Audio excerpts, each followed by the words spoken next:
New at 6, an Indianapolis man says he feels discriminated against because he's gay. And now he wants his friends to know about the treatment he says he received from an Avon florist. RTV6's Mark Mullins catches up with the man ahead of his wedding day, and he's also going to the shop's owner to get the other side of the story.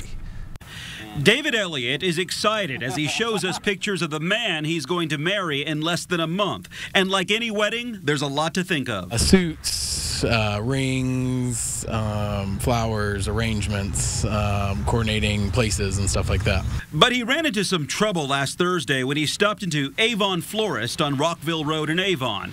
David says he told the floral shop owner the date of the wedding and she agreed to help, but then changed her tune when she learned 2 men were getting married. She said, what do you need? And I said, I need 2 boutonnieres. She then said, what does the bride need? And I said, well, there is no bride. And she said, well, then I'm going on vacation and I can't help you. I then said, okay, and I walked out. Now he's disappointed, but not mad. I took that to mean that because of my relationship, she couldn't help me out. David says he doesn't feel compelled to post to social media often, but in this instance, he went right to his phone to let people know about his experience at that florist.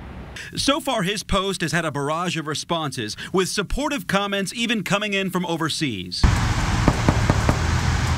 We went to the floral shop to get both sides of the story, but the shop closed earlier than its posted hours. We called and left a message. I've been trying to get in touch with the owner. We spoke with a customer who had a complaint and eventually got a call back from one of the owners who identified himself as Greg Harris and said they would not be making any statements. Do you recall the customer that I'm speaking about? Some small businesses in Indiana have made national headlines over the last 3 years for their refusal to serve members of the LGBT community, including bakeries and pizzerias, with many owners feeling protected by Indiana's controversial Religious Freedom Restoration Act, which was later amended to clarify it is not to be used to discriminate against the LGBT community. Can we ask you, you denied service to a customer? Was it because he's a gay wedding? Any comment on that?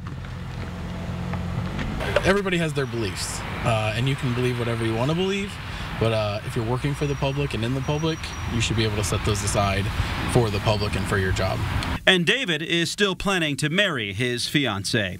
In Avon, Mark Mullins, RTV6.